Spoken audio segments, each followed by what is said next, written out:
अस्सलाम वालेकुम। डॉलर आपको पता है भाईजान आसमान के नेड़े नेड़े पहुंच गया। इन्फ्लेशन बहुत ज्यादा हाई हो चुकी है और अब आकर हमें ये चीज समझ आने लगी है कि भाई जो आलू मैं कल 100 रुपए किलो ले रहा था, आज जब लेने गया हूं तो मंडी में 130 रुपए मिल रहा है। यार ये हो क्या रहा है? इसको बोला जाता है इन्फ्लेशन। और अगर आप अपने पैसे को इन्फ्लेशन से नहीं बचाएंगे तो आपको कभी भी पता नहीं चलेगा कि आप कितना कमा रहे हैं, आपने उसको सेव कैसे करना है और आपने उस पैसे को इन्वेस्ट करके ग्रो कैसे करना है, इन्फ्लेशन से अपने पैसे को कैसे बचाना है। ये बहुत जरूरी है, अदरवाइज भाई महंगाई आपको खाती जाएगी। तो आज मैं आप लोगों को सिखाने वाला हूं कंप्लीट मनी मैनेजमेंट सिर्फ एक वीडियो के अंदर। अगर आप आज की वीडियो वॉच कर लेते हैं तो इन्फ्लेशन क्या है, पैसे को सेव कैसे करना है, इन्वेस्ट कैसे करना है, पैसा ग्रो कैसे होगा, ये सभी चीजें आप सीख जाएंगे और आप एक स्मार्ट बंदे बन जाएंगे, फाइनेंशियली स्ट्रांग बन जाएंगे और आप भी अपने पैसे को इन्फ्लेशन से बचाकर ग्रो करना स्टार्ट कर सकते हैं। तो जितनी भी चीजें आज आप सीखे भाई कॉपी पेंसिल पकड़ लें, नोट करें और अपनी लाइफ में इंप्लीमेंट करना स्टार्ट कर दें। तो आइए सीखते हैं what is inflation and types of inflation. और अगर आपके जहन में ये सवाल है कि आखिर जब गवर्नमेंट खुद नोट छाप सकती है तो वो हर बंदे को अमीर क्यों नहीं कर देती, तो इसका जवाब भी आज की वीडियो में आप लोगों को मिलने वाला है। लेकिन वीडियो शुरू करने से पहले मेरी आपसे रिक्वेस्ट है कि इस चैनल को अभी के अभी सब्सक्राइब कर लीजिए, HBS ओवरसीज को, बिकॉज इस चैनल के ऊपर आपको सिखाया जाता है कि पैसे कैसे कमाए जाते हैं, जिसमें freelancing, digital marketing, social media marketing और इस तरह की डिफरेंट स्किल्स सिखाई जाती हैं। और साथ ही साथ आपको यह भी सिखाया जाता है कि आप अपने पैसे को ग्रो कैसे कर सकते हैं, अपने पैसे को इन्फ्लेशन से कैसे बचा सकते हैं। तो पैसा कमाना भी सिखाया जाता है और पैसे को बचाकर उसे बढ़ाना भी सिखाया जाता है। तो इसलिए इस चैनल को लाजमी सब्सक्राइब कर लें। तो सबसे पहले हम बात कर लेते हैं कि इन्फ्लेशन होती क्या है। सादा अल्फाज में समझाता हूं। इन्फ्लेशन का मतलब है कि आपके पैसे ने अपनी कदर खो दी। मिसाल के तौर पे अगर आप किधर चले गए, वापस आ जाए। अगर हम सितंबर 2017 की बात करें तो डॉलर की कीमत थी तकरीबन 100 रुपए, 102, 103 इस तरह करके ना रेट चल रहा था। लेकिन आज अगर बात कीजिए तो आज ही रेट में तकरीबन डॉलर चल रहा है 219 रुपए और 220 रुपए। यानी कि अगर 2017 में आपके पास 1000 रुपए होते तो आप 10 डॉलर खरीद सकते थे, ऐसा ही है। लेकिन अगर आज आप वो 1000 रुपए लेकर जाएंगे मार्केट के अंदर तो मुश्किल से आपको 4, 4.5 डॉलर, पौने 5 डॉलर के करीब मिलेंगे। तो ऐसा क्या हुआ कि चंद सालों के अंदर आपके जो वो 1000 रुपए की कदर थी वो आधी से भी ज्यादा गिर गई। इसी को बोला जाता है इन्फ्लेशन। अगर आप नोट करें आज से 5-10 साल पहले आपको आटा किस कीमत में मिलता था, आज तकरीबन डबल है। बिजली जिस कीमत में मिलती थी आज तकरीबन डबल से भी ज्यादा है। इसी को बोला जाता है इन्फ्लेशन। अनफॉर्चुनेटली हमें ये चीजें नहीं सिखाई जाती हमारे स्कूल एंड कॉलेजेस में, जिसकी वजह से हमें पता नहीं होता कि इन्फ्लेशन हमारे पैसे को किस तरह खा रही है और हम अपने पैसे को तकिए के नीचे, बिस्तर के नीचे, तिजोरी में, बैंकों में रख के समझते हैं कि हमारा पैसा सेव है, जबकि हमारा पैसा सेव नहीं होता। सो आई होप सो आपको समझ आ गई होगी कि इन्फ्लेशन होती क्या। अब बात कर लेते हैं टाइप्स ऑफ इन्फ्लेशन की। इन्फ्लेशन होती क्या है, इसकी कितनी टाइप्स होती है, इसके ऊपर बात करते हैं। Number 1 type is demand pull inflation. अब ये होती क्या है, जब भी किसी भी चीज की डिमांड बढ़ जाती है मार्केट के अंदर लेकिन उसकी प्रोडक्शन बढ़ती नहीं है, यानी कि उसको जो बनाने की स्पीड है वो बढ़ती नहीं है, तो उससे क्या होता है कि चीजों की डिमांड मार्केट में ज्यादा लेकिन वो उस स्पीड से बढ़ नहीं रही है। मिसाल के तौर पे एक चीज टोटल क्वांटिटी 10 अवेलेबल है, मतलब मार्केट में टोटल 10 किलो आलू अवेलेबल है, लेकिन खरीदने वाले पहले 10 लोग होते थे, अब खरीदने वाले 20 लोग हो चुके हैं। तो अब ऑब्वियसली डिमांड एंड सप्लाई का रूल यहाँ पर फॉलो होगा और उस आलूओं की जो कीमत है वो बढ़ जाएगी। अब मैं ये एग्जांपल्स आपको इसलिए दे रहा हूँ इस तरह की ताकि आप लोग आसानी से समझ जाओ। जो लेमैन भी अगर हमें यहाँ पे ये वीडियो को देखे उसको भी समझ आना चाहिए। हर इंसान का ये राइट है कि वो ग्रो करे, इसलिए मैं एग्जांपल्स ऐसे ही देता हूँ कि अगर कोई 5वीं क्लास का बच्चा भी देखे उसको भी समझ आ जाए कि ठीक है यार ये बात ऐसी होती है। सो प्लीज अगर आप थोड़े से मैच्योर बंदे हैं तो जरा गुजारा कर लीजिएगा। तो बाकी भी सभी मैच्योर ही हैं, बस आपको खुश करने के लिए मैंने बोल दिया। Number 2 type is cost pull inflation. ये क्या होती है भाई, जब किसी भी प्रोडक्ट को बनाने की कॉस्ट बढ़ जाए तो मार्केट में उसकी प्राइस ऑटोमेटिकली इंक्रीज हो जाती है। फॉर एग्जांपल मार्केट में जो सुपर बिस्किट आज जो टिक्की पैकेट है वो आपको 10 रुपए का मिलता है, लेकिन कभी कुछ साल पहले वो आपको 5 रुपए का मिलता था। उसका रीजन क्या है, देखिए जब भी जो भी उस फैक्ट्री का ओनर है, जिसकी भी वो कंपनी है, वो उसको बनाता है, ठीक है। बाय द वे ये स्पॉन्सर वीडियो नहीं, लेकिन मिसाल देने के लिए समझा रहा हूँ। जो भी फैक्ट्री उसको बनाती है उसको बनाने की कॉस्ट आती थी पहले 2 रुपए या 3 रुपए, तो वो 5 रुपए का बेचता था तो अपना वो प्रॉफिट बना लेता था। लेकिन अब अगर उसी बिस्किट को, सेम चीज को बनाने की कॉस्ट ही अगर 7 रुपए आएगी तो उसको 5 रुपए में कैसे सेल करेगा। तो इससे क्या होगा कि ऑटोमेटिकली वो प्राइस को इंक्रीज करेगा ताकि वो भी प्रॉफिट कमा सके। इसको बोला जाता है जी cost pull inflation. And last but not the least built in inflation. अब ये किस बला का नाम है भाई, इसके अंदर क्या होता है कि जब भी किसी फैक्ट्री ओनर से लेबर डिमांड करती, भाजी साड़ी सैलरियां बढ़ा दो, महंगाई बढ़ गई, खाना खराब हो गया, हुकूमतों का महंगाई बढ़ गई है, घर गुजारा नहीं हो रहा भाई, 15,000 सैलरी थी 20,000 कम से कम करो। अब जब लेबर डिमांड कर रही है कि भाई हमारी सैलरी बढ़ाओ, तो अब जाहिर है जिस कीमत के ऊपर वो पहले चीज़ें बिक रही थी तो उसके ऊपर जो प्रॉफिट आ रहा था उसमें तो सारे लेबर को पैसे पूरे हो जाएंगे, तो फिर जो ऑनर है वो क्या प्रॉफिट कमाएगा। तो ऐसे में प्रॉफिट बढ़ाने के लिए किसी भी रीजन की वजह से वो लेबर कॉस्ट बढ़ गई है, रॉ मटेरियल की प्राइस बढ़ती जा रही है, या किसी भी वजह से इन्फ्लेशन बहुत ज़्यादा बढ़ गई है, किसी भी वजह से वो जो ऑनर होता है फैक्ट्री का या वो जो प्रोडक्ट बनाते हैं वो खुद से प्राइस को इंक्रीज कर देते हैं, तो इसको बोला जाता है जी बिल्ट इन इन्फ्लेशन। तो ये तो हो गई इन्फ्लेशन क्या होती है, टाइप्स ऑफ इन्फ्लेशन भी आपको समझ आ गई। अगर आपको समझ आ गई तो प्लीज लाइक करो ताकि मुझे भी थोड़ी मोटिवेशन मिले और मैं इस तरह की इंटरेस्टिंग वीडियोस आप लोगों के लिए और लेकर आता हूं। लेकिन अभी वीडियो खत्म नहीं, क्योंकि आपका सवाल अभी भी बाकी है कि भाई जब गवर्नमेंट खुद पैसे छाप सकती है तो आपको और वो मुझे अमीर क्यों नहीं बनाती। आगे चलते हैं। तो यहीं पर आती है जी इन्फ्लेशन के बढ़ने की सबसे बड़ी वजह। अभी तक हमने टाइप्स ऑफ इन्फ्लेशन देखी, अब इन्फ्लेशन बढ़ती कैसे उसको देखते हैं। Number 1 is monetary policy. ये किस बला का नाम है? जब मार्केट के अंदर पैसा एक्सेस अमाउंट में अवेलेबल हो जाता है, यानी कि एक्सेस अमाउंट ऑफ मनी, एकदम से मार्केट के अंदर पैसा, उस करेंसी, जो पर्टिकुलर करेंसी वो बढ़ जाती है, तो उससे जो प्रोडक्ट की प्राइसेस हैं वो बढ़ जाती है। अभी हमने थोड़ी देर पहले डिमांड पुल इन्फ्लेशन को डिस्कस किया, यानी कि जब मार्केट में चीज़ों के खरीदार ज़्यादा हो, डिमांड ज़्यादा हो, लेकिन सप्लाई लिमिटेड हो, तो ऑटोमेटिकली उनकी प्राइसेस बढ़ जाती हैं। तो इसी तरह होता है, अगर हर बंदे को गवर्नमेंट पैसा छाप के करोड़ 2 करोड़ हर बंदे को ही दे देगी, तो अब इससे होगा क्या? हर बंदा ही खरीदार होगा। फॉर एग्जाम्पल, अगर आज एक मेहरू 12-13 लाख रुपए की अगर होती तो मिल रही होती और उसके खरीदार मार्केट में थे सिर्फ 100, लेकिन सडनली क्या होता कि वही 100 मेहरू को 1000 बंदा खरीदने के लिए आ जाता, तो अब मेहरू वाले शरीफ थोड़ी होते फिर कहेंगे बेटा ज़्यादा पैसा लो। क्योंकि अब क्या हो रहा है कि डिमांड बढ़ती जा रही है लेकिन सप्लाई उस हिसाब से नहीं बढ़ी, तो चीज़ों की कीमत बहुत ज़्यादा तेज़ी से बढ़ जाती है। ये काम जिम्बाब्वे अपनी कंट्री के अंदर कर चुका है और भाई उनका खाना ख़राब हो गया था इकोनॉमी का। उन्होंने बाद में गवर्नमेंट ने खुद ऐलान किया कि आपके पास जो नोट हैं वो सिवाय रद्दी के कुछ नहीं है, और रातों रात लोगों का लाखों करोड़ों रुपया बर्बाद हो गया। अब इसकी वजह से सबसे बड़ा नुकसान उन लोगों को होता है जिन्होंने मेहनत से पैसा कमाया होता है, लेकिन गवर्नमेंट ज़्यादा पैसा छाप कर इन्फ्लेशन बढ़ा देती है और उनके पड़े पड़े पैसों की कीमत बहुत ज़्यादा नीचे गिर जाती है। इस वजह से आपको बोला जाता है कि अपने पैसे को इन्वेस्ट करते रहो। अगर वो बैंकों में पड़ा है या तकिए के नीचे पड़ा है तो वो अपनी कदर खोता रहेगा। अभी हम आगे चल के बात करते हैं कि इन्फ्लेशन से आम आदमी को नुकसान होता है, लेकिन एक आदमी ऐसा है जिसको बहुत ज़्यादा फायदा होता है। वो कौन है वो भी मैं आगे चल के आपको बताता हूँ। नंबर 2 इन्फ्लेशन बढ़ने का सबसे बड़ा रीज़न है जी फिस्कल पॉलिसी। फिस्कल पॉलिसी क्या होता है कि जब एक कंट्री के ऊपर बहुत ज़्यादा डेट आ जाता है, कर्जा आ जाता है, जिस तरह हमारे अनफॉर्चुनेटली हमारे ऊपर बहुत ज़्यादा हमारे मुल्क पे कर्जा है।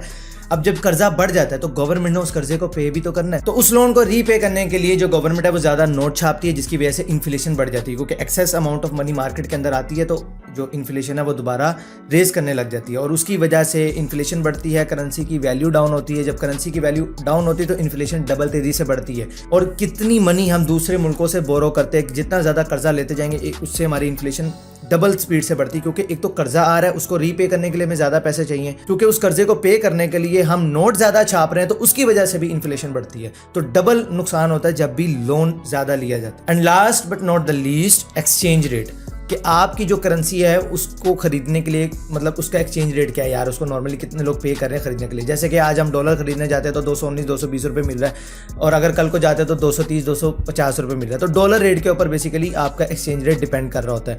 अगर आपकी जो करेंसी की वैल्यू है वो मार्केट के अंदर कम है, लोग मतलब $1 दे के 500 रुपीज़ पाकिस्तानी खरीदेंगे, तो यार उस करेंसी की वैल्यू डाउन होगी, इन्फ्लेशन ऑटोमेटिकली हाई हो जाएगी। I am not a financial advisor, लेकिन ये सब बातें आप लोगों को बताने का मकसद ये है कि आप अगर स्कूल गोइंग चिल्ड्रन है, अगर आप कहीं पर जॉब कर रहे हैं, आप अगर हाउस वाइफ है, क्योंकि हमारी हाउस वाइफ जो सारा घर माशाल्लाह उन्होंने चलाना होता है, बंदे ने तो ला के पैसे दे देने होते हैं, बाकी सारा महीना उन्होंने अपना दिमाग ख़राब करना होता है, सोचना होता है, समझना होता है, पैसे को खर्च करना होता है। तो इसलिए आप सबको ये समझाने के लिए वीडियो बनाएगी ताकि आपको इन डिटेल पता चल जाए कि इन्फ्लेशन होती क्या है, इसकी टाइप्स क्या होती हैं और इसकी इंक्रीज होने की कौन कौन से रीजंस होते हैं, ताकि आप लोग उन्हें कंट्रोल कर सकें, देखें और अपने पैसे को इन्वेस्ट करें। इन सब बातों में जहां आम आदमी को नुकसान हो रहा होता है, वहीं पर जो इन्वेस्टर होता है उसको बहुत ज़्यादा फायदा हो रहा है, क्योंकि अगर उसने पैसे को टाइमली किसी भी एसेट में इन्वेस्ट किया होता तो आज उसके पैसे बढ़ गए। जैसे कि अगर आज से 5 साल पहले किसी ने डॉलर के अंदर इन्वेस्ट किया, या मे बी अभी चंद माह पहले भी अगर उसने डॉलर के अंदर इन्वेस्ट किया हुआ था, तो अब डॉलर की कीमत बढ़ी, उसके पैसे बढ़ गए। लेकिन क्योंकि हमने इन्वेस्टमेंट कहीं भी नहीं की थी तो हमारे पैसे की वैल्यू गिरी। तो हमारी वैल्यू अगर गिर रही है तो कहीं ना कहीं किसी को फायदा जरूर हो रहा है, और वो फायदा हो रहा है इन्वेस्टर को। सो इसलिए अपने पैसे को इन्वेस्ट करते रहें। I am not a financial advisor, but still आप सोचें कि आप अपने पैसे को कहाँ इन्वेस्ट कर सकते हैं। अगर आपको कोई भी चीज़ नहीं मिलती तो एटलीस्ट अपने ऊपर इन्वेस्ट करें, अपने स्किल्स के ऊपर इन्वेस्ट करें, अपने आप को एक काबिल इंसान बनाने के ऊपर ऊपर इन्वेस्ट करिए। देखिए, अगर आप एक फ्रीलांसर हैं, एक स्टूडेंट हैं, हाउसवाइफ भी हैं, जॉब भी करते हैं, मैं सबको मद्देनजर रखते हुए वीडियो बनाता हूँ और उन टर्म्स को कोशिश करता हूँ कि आसान अल्फाज में आपको समझाऊं। इस चैनल के ऊपर आपको पैसे बनाना भी सिखाया जाता है through freelancing, digital marketing, digital products, बहुत सारी चीजें इस चैनल पर मैं फ्री ऑफ कॉस्ट आपको सिखाता हूँ। प्लस इस चैनल पर आपको ये भी सिखाया जाता है कि आप अपने पैसे को ग्रो कैसे कर सकते हैं। तो दोनों चीजें जब एक जगह मिल रही हो और वो भी मुफ्त में, तो पाकिस्तानी तो मुफ्ती कुछ भी नहीं छोड़ते, तो भाई मत छोड़ो, चैनल को भी कभी सब्सक्राइब कर लो। तो अगर आप एक फ्रीलांसर भी हैं तभी इस वीडियो को जरूर देखें, आपको पता चल जाएगा कि आपके एसेट्स कौन से, आपको कहां पे पैसे को इन्वेस्ट करना चाहिए और कहां पे नहीं करना चाहिए। तो सबसे पहले बात करते हैं कि जी एसेट क्या होते हैं। कोई भी चीज जो आपको पैसा कमा कर देती है वो आपका एसेट है। आसान, सिंपल है ना। कोई भी चीज जो आपको पैसा कमा के देती है वो आपका एसेट है। एज लाइक आपने एक घर खरीदा, उसको रेंट पे दे दिया, आप यहाँ पे बैठे काम भी कर रहे हैं, आपको महीने के बाद उस घर का रेंट आ रहा है, तो वो आपने वहाँ पे पैसे डाले और वो चीज़ आपको पैसे कमा के दे रही है। सेम आपने कोई गाड़ी खरीदी, उसको रेंट पे दे दिया, अब वो गाड़ी आपको पैसे कमा कर दे रही है, तो वो आपका एसेट हो गया। इसी तरह हर वो चीज़ जिसमें आप इन्वेस्ट करें वो आपके टाइम को भी सेव कर रही हो, वो भी आपका एसेट है। देखें, टाइम इज मनी। मिसाल के तौर पे एक किराने की या एक थोड़ा सा बड़ा जनरल स्टोर लगा लें और वहाँ पे जो भी लोग सामान वगैरह खरीदते हैं उनकी मैनुअल बैठ के ना रसीदें काटी जाती हैं। हाँ भी, तेरा कितना हुआ, तेरा कितना हुआ, तेरा कितना हुआ, काट के पीछे लाइन लगी हुई है और आवाम तंग आ जाती बोल बोल के, भाई मेरा नंबर कब आएगा, मेरा बिल कब बनेगा। हाँ भाई, लग रहे साहब हो रही है, लगे हुए, ऐसे करना था, लगे हुए ऐसा कुछ करते हैं, आपने एक्सपीरियंस किया होगा। तो वो मैनुअली लगे हुए हैं, पीछे कस्टमर तंग हो रहा है, टाइम ज़्यादा लग रहा है और जिसकी वजह से वो कम पैसा कमा पा रहे हैं। अब हुआ क्या कि उसी बंदे को किसी सियाने बंदे ने मशवरा दे दिया कि भाई ये मतलब आप समझ गए ना आप, तो उसको किसी सियाने बंदे ने मशवरा दे दिया कि भाई ये जो तू बैठ के मैनुअल रसीदें काटता है, एक कंप्यूटर ले ले, उसमें सॉफ्टवेयर डाल और आराम से वो कस्टमर का नाम नंबर डाल, उसकी चीज़ों का नाम लिख और ऑटोमेटिकली सारा उसका बिल जनरेट हो जाएगा। तो उन्होंने कहा भाई ऐसा भी हो सकता है। हाँ जी, ऐसा हो सकता है। तो उसने कंप्यूटर के अंदर इन्वेस्ट किया और अब वही बंदा जो बैठ के मैनुअली रसीदें काटता था वो कंप्यूटर पर टक टक टक टक करता है, प्रिंट बाहर आता है, कस्टमर को देता है। तो पहले जहाँ वो 1 घंटे में 10 कस्टमर को से डील कर रहा था, अब वो 1 घंटे में 100 बंदों को डील कर पा रहा है या उससे भी ज़्यादा, क्योंकि अब वो मैनुअल काम उसका खत्म हो चुका है और ऑटोमेटिक हो चुका है टेक्नोलॉजी को लाकर। तो उसका टाइम बचा। टाइम इज मनी, क्योंकि पहले वो 1 घंटे में 10 कस्टमर को डील कर रहा था, अब वो 1 घंटे में 100 कस्टमर्स को डील कर पा रहा है, तो ज्यादा बिजनेस बढ़ा। तो ऐसी हर वो चीज जो आपको पैसे कमा कर दे या आपका टाइम सेव कर रही हो, वो आपका एसेट है और आपको उसमें अपने एसेट्स में इन्वेस्ट करना चाहिए। अब बात कर लेते हैं जी लायबिलिटीज क्या होती हैं। हर वो चीज, उल्टा होगा ना एसेट का, हर वो चीज जो आपसे पैसे ले रही है, आपके पैसे गवा रही है, आपको पैसे जाया कर रही है, वो लायबिलिटी है। फॉर एग्जाम्पल, एक मोबाइल फोन, अगर आप इस मोबाइल फोन से कुछ करते नहीं, ये मोबाइल फोन आपको पैसे कमा कर नहीं दे रहा या किसी भी खाते में नहीं, और जस्ट शो ऑफ के नाम पर आपने 3-4 लाख का मोबाइल फ़ोन ले लिया, इससे कर्जा पकड़ के अम्मी अबू से उधार मांग के अपनी जमा पूंजी लगाकर एक मोबाइल फ़ोन ले लिया जिसका कोई यूज़ केस भी नहीं है, तो ये आपने लायबिलिटी पाल लिया, आपने वो पैसे ज़ाया कर दिए। या मिसाल के तौर पे आपको एक गाड़ी की ज़रूरत है, फैमिली बढ़ गई है, रोज़ आना जाना है, आपको पता है कि यार अब अगर मैं अपनी गाड़ी ख़रीदता हूँ तो जो मैं किराए में पैसे लगाता हूँ, जितना मेरा टाइम वहाँ पर जाता है, अगर मेरे पास गाड़ी हो मेरा टाइम भी बचेगा, मेरे फ्यूल भी, जो मेरी ट्रैवलिंग कॉस्ट है वो भी रिड्यूस हो जाएगी, प्लस अगर मुझे फैमिली को लेकर भी कहीं जाना है तो वो भी ट्रैवल कॉस्ट मेरी बहुत ज़्यादा आती थी, वो भी रिड्यूस हो जाएगी। तो ऐसे में आपको नजर आए एक गाड़ी की आपको ज़रूरत है, लेकिन आपने वो गाड़ी सोसाइटी के प्रेशर में आके या किसी भी वजह से यार छोटी गाड़ी क्यों लेनी, बड़ी दिखाएंगे बड़ी लेंगी तो बड़ी गाड़ी खरीद ली। अब पता लग रहा है जी उसका तेल ही नहीं पूरा हो रहा, समझ रहे हैं ना, नॉर्मल टर्म, तेल ही नहीं पूरा पै रहा पाए, इन्ना खर्चा है, अंदर जाके इंजन ऑयल चेंज कराओ 10,000 रुपये उत्थे लग जाता है, जरा जी कोई टुच होगी ना गड्डी 3,000 रुपये वो लग जाता है। और आपको पता पाकिस्तानियों का बाइक हम चला रहे हैं, नवाब के बच्चे इधर उधर देखना नहीं, शीशे लगे नहीं, यहाँ ठोक वहाँ ठोक, ये तो चलता रहता है। तो इस तरह के ठुक ठुक ये होते रहते हैं, जिसकी वजह से अब आप क्या हो रहा है कि वो गाड़ी आपसे पैसे लेती जा रही है। आपने इसलिए सोच के गाड़ी खरीदी थी कि यार मेरे पैसे बचेंगे, लेकिन आपने चूंकि शो ऑफ भी तो करना है ना भाई, दिखाना भी तो है ना, मैं बड़ा अमीर आदमी, अमीर बनना नहीं है लेकिन अमीर खुद को दिखाना ज़रूर है, और उसके चक्कर में आपने महंगी गाड़ी खरीदी, अब उसके खर्चे ज़्यादा है, अब उल्टा वो पैसे आपसे ले रही है। तो इस तरह की चीज़ें होती हैं लायबिलिटीज़। तो अब अगर आप एक फ्रीलांसर हैं, आप कहीं पे जॉब करते हैं, आप हाउस वाइफ हैं, देखिए हाउस वाइफ मैं बार बार अपनी वीडियोज़ में इनका जिक्र ज़रूर करता हूँ क्योंकि हमारी सोसाइटी के अंदर इनका एक बहुत बड़ा रोल है। इन्होंने पूरा घर, देखिए बंदा पैसे कमा के लाता है, उस पैसे को खर्चना कैसे है, उसको मैनेज कैसे करना है, ये नॉर्मली मोर देन 90%, एटलीस्ट हम मिडिल क्लास फैमिलीज में मोर देन 90% हमारे घर के खर्चे हमारी घर की खतून देख रही होती है। वो उनकी किसी की बीवी है तो किसी की अम्मा है, तो वो ये खर्चे देख रही होती। तो इसलिए मैं उनको इसलिए बार बार जिक्र करता हूँ कि आप लोग ये चीज़ें ज़रूर सीखें। अब आपको पता होगा ना, जब अगर आपके शौहर साहब कोई ऐसा उल्टा सीधा खर्चा करने लगे तो आप उन्हें समझा सकते हैं कि देखिए शौहर साहब, यहाँ खर्चा ना करें, हम यहाँ कर लेते हैं, ये जो पैसे हमने ज़ाया करने, इसी पैसों में हमें गाड़ी की ज़रूरत नहीं, ऑलरेडी हमारे पास है, तो चलो हमें स्टॉक नहीं समझ आता, कुछ नहीं समझ आता, हम एक प्लॉट ले लेते हैं, ये सस्ता घर की गली में मिल रहा है, ये साइड में मिल रहा है, अच्छी लोकेशन है, हर चीज़ है, तो चलो यार हम ये ले लेते हैं, उस पैसे को वहाँ ज़ाया ज़रूर करना है, हम यहाँ पे इन्वेस्ट कर लेते हैं। तो जो घर की खातून है उनका बहुत बड़ा रोल है। अगर आपने इस टाइम पे अपने शोहर की उस चीज़ को कंट्रोल ना किया और आपने उसको खर्चा करने दिया जहाँ पे वो करना चाह रहे थे, क्योंकि गलती इंसान से भी हो सकती है, मर्द है तो क्या होगा, गलती उससे भी हो सकती है, तो आपने ये गलती उसको करने दी तो उससे होगा क्या कि अल्टीमेटली आपने अपने पैसे को लूज कर दिया, उसका कोई फायदा आपको इन फ्यूचर नहीं होगा, ना आपको ना आपके बच्चों को। तो इसलिए आपको भी मनी मैनेजमेंट सीखनी चाहिए, और यही रीज़न है कि मैं आप लोगों को स्पेशली बार बार अपनी वीडियोस में मुखातिब करता हूँ और बात करता हूँ। और अगर आप एक फ्रीलांसर है तो आप क्या कर सकते हैं, देखिए आपके पास ज़्यादा पैसे आए, फॉर एग्जांपल आप एक कंप्यूटर पे काम करते हो और आप वीडियो एडिटिंग का काम करते हैं, मिसाल दे देते हैं, आप वीडियो एडिटिंग करते हैं। अब उस वीडियो एडिटिंग करने में आपको पहले 4 घंटे लगते हैं, और उसका रीज़न है डिवाइस, क्योंकि जब आप एक कट लगाते हैं उसके बाद सो जाते हैं, फिर उठते हैं तो देखते हैं अभी भी 10 मिनट है, तो फिर आप एक आँख और लगाते हैं, फिर देखते हैं अच्छा लग गया कट। अगर आपको इतना टाइम लग रहा है अपनी डिवाइस की वजह से, और आपके पास पैसे आए लेकिन आपने कहा यार नया आईफोन यो करके आपने ले लिया, अब वो आईफोन ने या उस मोबाइल ने आपको कोई कमा के तो देना नहीं, उसने आपका ना टाइम बचाया ना कुछ, उल्टा आपने अपने पैसे वहां पे डाल के जाया कर दिया। अब वो जब बेचने जाएंगे आपको पता है कि उसकी आपको क्या कीमत मिली। लेकिन उसके बरक्स अगर आप वही पैसे अपनी डिवाइस पे लगाते हैं जो एक्चुअल में आपको कमा के दे रही है, वो आपका टाइम भी सेव कर रही है, आपको पैसे भी कमा के दे रही है। अगर आपने अपनी डिवाइस में इन्वेस्ट कर दिए होते तो 4 घंटे का काम अगर आपका 1 घंटे में होने लग जाता, तो अब आप 4x जो है वो पैसे कमा सकते थे अपनी उस एक सिंगल डिवाइस में इन्वेस्ट करने से। तो इसलिए ज़रूरी नहीं है कि आपको स्टॉक मार्केट का पता होगा तो ही पैसे को आप ग्रो कर सकते हैं। देखिए मैंने आपको यहीं पे बैठे बैठे इस तरह की एग्जांपल्स दे दी। अगर आप एटलीस्ट उन चीज़ों पे खर्चा ही बंद कर दे जो पैसे आपके खा रही हैं, तो आपने 50% तो अपने पैसे वैसे ही सेव कर लिए।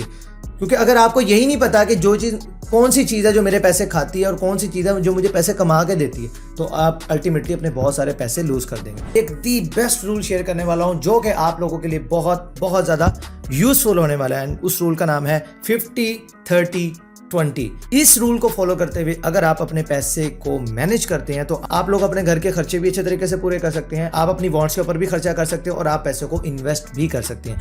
वीडियो ध्यान से पूरी समझ कर देखना, क्योंकि आप में से बहुत सारे ऐसे लोग होंगे जो ये कहेंगे कि हमें तो बचता ही कुछ नहीं, हम कहाँ पे इन्वेस्ट करें, अरे मेरे पास तो बचता ही कुछ नहीं, मैं कैसे चीज़ें खरीद सकता हूँ। तो इसलिए आप सब ये वीडियो को ध्यान से कंप्लीट देखिएगा, बहुत यूजफुल होने वाली है ये वीडियो स्टार्ट करते हैं। लेकिन उससे पहले आप लोगों से रिक्वेस्ट करूंगा कि यार इस चैनल को सब्सक्राइब कर लीजिए, बिकॉज इस चैनल पे आपको पैसे कैसे कमाते हैं, ऑनलाइन अर्निंग कैसे की जाती है स्पेशली वो सिखाया जाता है, प्लस उस पैसे को इन्वेस्ट करके ग्रो कैसे किया जाता है वो भी सिखाया जाता है।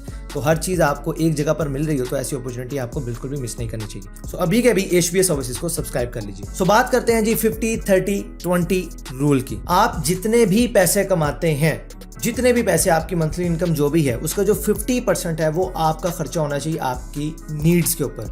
आपकी नीड्स कौन कौन सी हो सकती हैं? आपके घर का किराया, आपका बिजली का बिल, आपका पानी का खर्चा, आपका खाने पीने का खर्चा, और भी इस तरह की जो भी ज़रूरत की चीज़ें जिनके बगैर गुजारा नहीं हो सकता, 50% आपकी अमाउंट वहाँ पर खर्च होनी चाहिए। 30% जो पैसे हैं वो आप अपनी वांट्स के ऊपर खर्च कर सकते हैं। लाइक आपको नया मोबाइल चाहिए, आपको कंप्यूटर चाहिए, आपको कुछ भी चाहिए, जो भी आपकी ख्वाहिश है उस ख्वाहिश के ऊपर आप उन पैसों को खर्च कर सकते हैं। एंड जो रिमेनिंग 20% है वो उस पैसे को आपने इन्वेस्ट करना, ना उसको जरूरतों में खर्चना है, ना आपको उसको ख्वाहिशात पे खर्चना, उसको आपने पैसे को इन्वेस्ट करना है। सादा अल्फाज में मिसाल देकर समझाते हैं भाई। मिसाल के तौर पे आपकी महीने की आमदन है लाख रुपए, तो आप में से बहुत से ऐसे लोग होंगे जो इससे ज़्यादा कमाते होंगे, बहुत से ऐसे लोग होंगे जो इससे कम कमाते हैं, बट समझने के लिए हम देख लेते हैं। मिसाल के तौर पर आपकी तनख्वाह लाख रुपए है, 50% जो आपकी नीड्स के ऊपर खर्च होगा वो हो गए 50,000 रुपये। या मे भी आप में से बहुत से लोग कमेंट करें भाई मेरे तो मकान का किराया ही 50,000 रुपये, तो ये रूल मेरे पे तो फॉलो नहीं हुआ। तो भाई साहब अगर आपकी आमदन लाख रुपए और आप 50,000 रुपए किराए के मकान पे रहते हैं तो सर ये आपने शो ऑफ के लिए घर में रह रहे हैं, आप इससे कम किराए वाले घर पे भी रह सकते हैं। मैं आपको रिकमेंड करूंगा कि आप मेरी एसेट वर्सेस लायबिलिटी वाली वीडियो देख लें, ऊपर आई बटन में, नीचे वीडियो के डिस्क्रिप्शन में मैं लिंक दे दूंगा, उसको जरूर देखें ताकि आपको पता चले कि आपने एसेट नहीं लायबिलिटी पाल के रखी है। तो आप सोसाइटी के प्रेशर में आके शो ऑफ करने के चक्कर में अपने पैसे को खर्च ना करें। पैसा आपका, मेहनत की कमाई आपकी, और सोसाइटी के शो ऑफ के चक्कर में आप अपनी जिंदगी क्यों बर्बाद करें। समझने वाली बात है ना, पैसा आपका, मर्जी भी आपकी होनी चाहिए। आप सोसाइटी के प्रेशर में आके कोई डिसीजन मत लें। और अभी ऐसे भी लोग होंगे जेहन में कि भाई मेरी तो सारी की सारी कमाई जो है वो इसी चक्कर में निकल जाती है, तो मैं क्या करूं। भाई वीडियो खत्म नहीं हुई, अभी सब्र करें, वीडियो पूरी देखें। तो 50,000 रुपये आपका इन चीज़ों में चला गया। जो 30% है वो आप खर्चेंगे अपनी वॉन्ट्स के ऊपर, यानी कि 30,000 रुपये आपने नया मोबाइल लेना है, आपने गाड़ी खरीदनी है, कपड़े खरीदने हैं, जूते खरीदने हैं, आप उसके ऊपर खर्चा कर सकते हैं। अब आप लोग में भी ये सोचें भाई 30,000 रुपये में कौन सा अच्छा वाला मोबाइल आता है, तो भाई वो आपकी अपनी मर्जी, आप उस 30,000 रुपये को सेव करें, जोड़ें, और उसके बाद जो आप लेना चाहते हैं वो आप ले सकते हैं। तो कहीं वेकेशन करनी है, कुछ भी करना है, तो अब ऐसा नहीं करना कि आपने उधर से निकाला पैसा, इधर से निकाला जोड़ जाड़ के, और आपने रूल की धज्जियाँ उड़ा दी और जाके फिर पैसा उड़ा दिया। ये गलती नहीं करनी, सब्र से काम लेना है। किसी बंदे के लिए ये 30% 30,000 है, किसी के लिए ये 30% 3 लाख है, तो ये 30% किसी के लिए 3,000 भी है। तो आपने अपनी बाउंड्रीज को खुद सेट करना है और इस रूल को अपने ऊपर अप्लाई करना और फॉलो करना। I am not a financial advisor, but समझाने की गज से ये आपको चीज़ें बता रहा हूँ, ये रूल बता रहा हूँ कि आप इसे फॉलो करें। एटलीस्ट अपने आप को कहीं रोके तो सही, कोई तो अपनी लिमिट सेट करें कि किस चीज़ पे मुझे कितना खर्चा करना है। तो उसके लिए ये एक बेसिक फंडा मार्केट में सिखाया जाता है, समझाया जाता है, बुक्स में समझाया जाता है, तो वही मैं आपको समझा रहा हूँ। आप अपने हिसाब से भी एडजस्ट कर सकते हैं। और बाकी का जो 20% है वो आपने इन्वेस्ट करना है। वो आप स्टॉक मार्केट समझते हैं वहाँ इन्वेस्ट कर लें, प्रॉपर्टी में इन्वेस्ट कर लें, जहाँ भी, गोल्ड में इन्वेस्ट कर लें, जहाँ भी आपको समझ आता है। I am not a financial advisor, again बार बार ये बात बोल रहा हूँ। मेरी किसी बात को या मेरे किसी आइडिया को फाइनेंशियल एडवाइस समझ के आपने इन्वेस्ट नहीं करना, do your own research. But समझाने के लिए, आपको इंपॉर्टेंस समझाने के लिए इन्वेस्टमेंट की क्या है, इसलिए बार बार बोल रहा हूँ उस पैसे को इन्वेस्ट करें। बाय द वे, अगर आपको एक डेडिकेटेड वीडियो चाहिए कि मैं एक फ्रीलांसर हूँ, मैं अपने पैसे को कहाँ कहाँ इन्वेस्ट कर सकता हूँ, तो आप मुझे उसके लिए कमेंट करके बता सकते हैं। मैं आपको अपने आइडिया शेयर करूँगा, मैंने कहाँ कहाँ इन्वेस्ट किया, और वही मैं आपको भी रिकमेंड कर सकता हूँ कि आप भी यहाँ इन्वेस्ट कर सकते हैं। तो उसके लिए आप मुझे कमेंट करके जरूर बताएं। तो अब ये तो हो गया 50, 30, 20% रूल। अब उन लोगों के ऊपर बात कर लेते हैं जो लोग ये कहते हैं कि भाई साहब मेरे पास तो महीने के सारे पैसे खर्च हो जाते हैं, मेरे पास तो बचता ही कुछ नहीं, मैं कैसे पैसे इन्वेस्ट कर सकता हूँ। सबसे पहली चीज़, आप अपनी वांट्स को बिल्कुल ख़त्म कर दें। वांट्स ख़त्म कर दें। नया मोबाइल लेना मत लो, नए कपड़े चाहिए, गुजारा हो रहा है ना, तो भाई सीन चल जाएगा। ये देख रहे हो मेरी शर्ट, इसी तरह मैं वीडियोस के अंदर अपनी शर्टें चेंज कर करके वही पुरानी शर्टें भी पहन लेता हूँ। हर वीडियो में मैं नई शर्ट पहन के नहीं आता, तो ये कोई ज़रूरी चीज़ नहीं है। गुजारा हो रहा है ना, तो गुजारा करें। सबसे पहले अपनी वांट्स को कट करें और उसमें से जो पैसा आता है उसको सेव करें। नंबर 2, आप देखें आपकी जो नीड्स के नाम पे जो आप खर्चा कर रहे हैं, क्या वाकई उन चीज़ों की आपको ज़रूरत है भी या नहीं। लेट्स से मैं बहुत बेसिक सी मिसाल देता हूँ कि यार आप अपने ऑफिस से अपने घर जाते हैं, होंडा 125 थे, मैं तो होंडा ही लैसा, तो जो होंडा लैसा तो होंडे च फ्यूल भी पैसा, और वो फ्यूल पैसे ना पैसा, मतलब समझ गए होगे यार। आपको पता है कि यार मैं अगर 125 पे होंडे पे जाता हूँ ऑफिस में, और मेरा महीने का फ्यूल का खर्चा हो जाता है लगभग 10,000 रुपये, ठीक है। लेकिन अगर वही मैं जो गवर्नमेंट ने मुझे कोई मेट्रो की सर्विस दी हुई है या कोई भी पब्लिक ट्रांसपोर्ट है उसको यूज़ करता हूँ, तो मेरा महीने का ट्रांसपोर्ट का खर्चा आता है 2,000 रुपये। तो पाजी फिर होंडा क्यों लैसा, वो मेट्रो लैसा तो चुप करके दफ्तर जैसा, समझ रहे हैं ना मेरी गल।